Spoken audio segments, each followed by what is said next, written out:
John Edward Robinson Jr. cut a respectable figure in the heartland of America. He was a family man, a churchgoer, a pillar of the Olathe, Kansas community.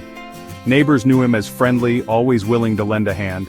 He was involved in charity work, even starting his own organization for the disabled. Beneath this veneer of normalcy, however, lurked a sinister secret. Robinson harbored a dark side, a capacity for cruelty that would shock even the most hardened investigator. The whispers grew louder as Robinson's behavior became increasingly erratic. There were stories of missing money, forged documents, and strange encounters with women who seemed to disappear from his life without a trace. His family, however, remained oblivious, clinging to the image of the loving husband and father they thought they knew. Robinson's criminal activities escalated, fueled by a growing sense of invincibility. He discovered a sinister method of silencing his victims: metal drums. These drums, he believed, would effectively conceal the evidence of his heinous acts, allowing him to continue his double life undisturbed. His first known victim was Paula Godfrey, a young single mother who disappeared in 1984. Godfrey, struggling to make ends meet, was enticed by Robinson's promise of a well-paying job. She was never seen alive again. Her disappearance left a void in the lives of her loved ones, who clung to the hope that she would one day return. Following Godfrey's disappearance, the trail went cold. Police, lacking sufficient evidence, were unable to connect Robinson to the case. Emboldened by his success, Robinson continued his reign of terror, his confidence growing with each victim that vanished without a trace. Paula Godfrey's disappearance sent shockwaves through her family. One day she was there, a loving mother struggling to make ends meet, and the next, she was gone. Her family, clinging to hope, desperately searched for answers, but every lead turned into a dead end. Little did they know they were searching for a ghost, a woman who had vanished into the sinister world of a man hiding in plain sight. Robinson, having tasted the intoxicating power of control over life and death, was not finished. He craved more victims, more opportunities to exert his dominance. He targeted women who were alone, vulnerable, and easily manipulated, women like Lisa Stasi, a young mother who vanished in 1985, leaving behind her infant son. Stasi's disappearance followed a chillingly similar pattern to Godfrey's. She too had been lured by the promise of a better life, a way out of her current circumstances. Robinson, using his charm and charisma, had offered her a job, a fresh start, a chance to escape the challenges she faced. Instead, he led her down a path of no return. The disappearances of Godfrey and Stasi, though tragically similar, were treated as separate incidents. The police, lacking any concrete evidence linking the two cases, had no reason to suspect a connection, let alone the sinister truth that lay buried beneath Robinson's carefully constructed facade. John Robinson was a master manipulator, weaving a complex web of lies and deceit. He adopted various aliases, exploiting his victims' desires and vulnerabilities. To some, he was a successful businessman, to others, a lonely widower. He gained their trust, lulling them into a false sense of security, showering them with attention and promises. Once trusted, he isolated them, making them dependent. Suzette Troughton met Robinson online in the late 1990s. Struggling alone, she was captivated by his persona. He offered her a job and a better life. Desperate, she agreed to meet him, a fatal decision.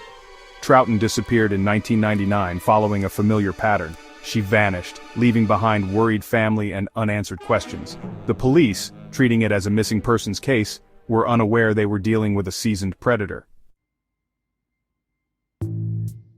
Section 5. The Horrific Discoveries. The year 2000 marked a turning point in the investigation into John Robinson's crimes. After years of evading justice, his luck was about to run out. A tip from a concerned citizen led police to Robinson's rural property, where they made a chilling discovery that would shock the nation. Hidden in a storage locker, investigators found two metal drums, each containing the decomposing remains of a woman. The bodies were later identified as Troughton and Izabela Strzelecka, a Polish immigrant who had disappeared months earlier.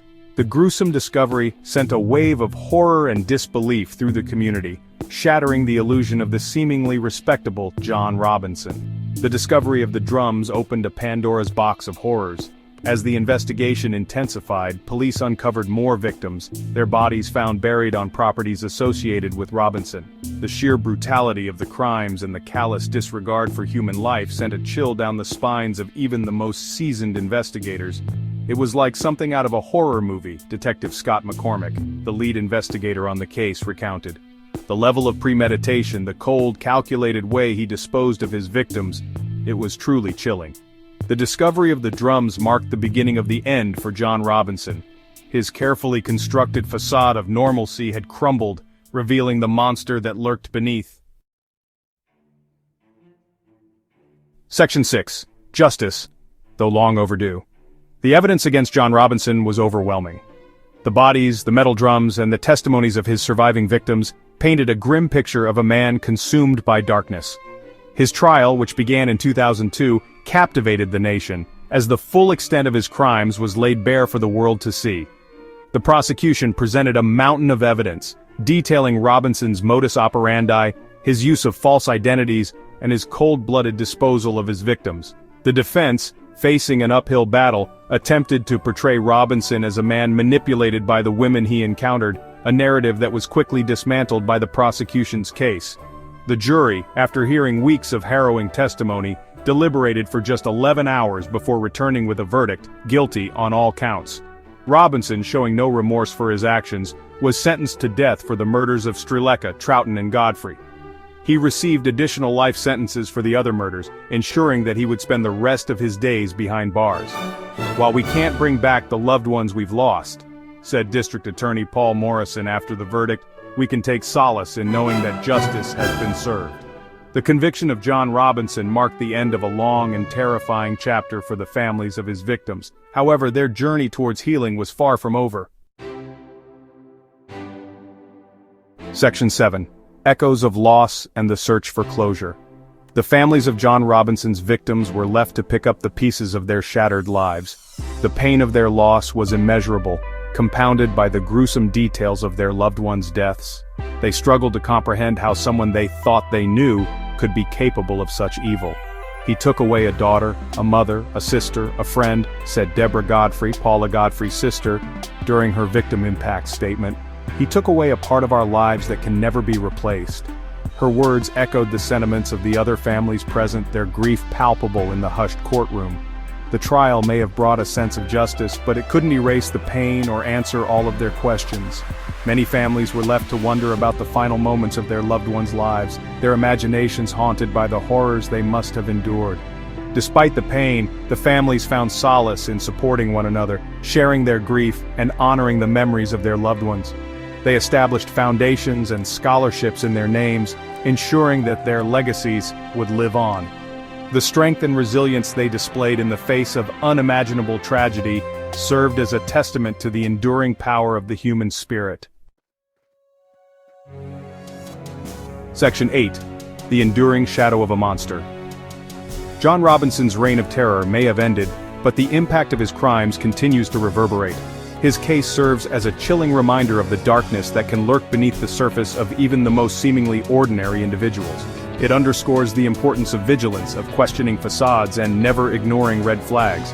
The case also highlights the vulnerability of individuals seeking connection and opportunity online, a hunting ground for predators like Robinson. Today, John Robinson sits on death row in a Kansas prison. His appeals have been exhausted, and he awaits the fate he so cruelly inflicted on his victims. The families, forever marked by his actions, continue to navigate their grief, honoring the memories of their loved ones while advocating for justice and prevention. The chilling tale of John Robinson, the gentle serial killer, serves as a stark reminder that monsters don't always lurk in the shadows. Sometimes they hide in plain sight, concealed by a veneer of normalcy, their true nature revealed only when it's too late. It's a reminder to be cautious, to trust our instincts, and to never underestimate the capacity for evil that resides within the human heart.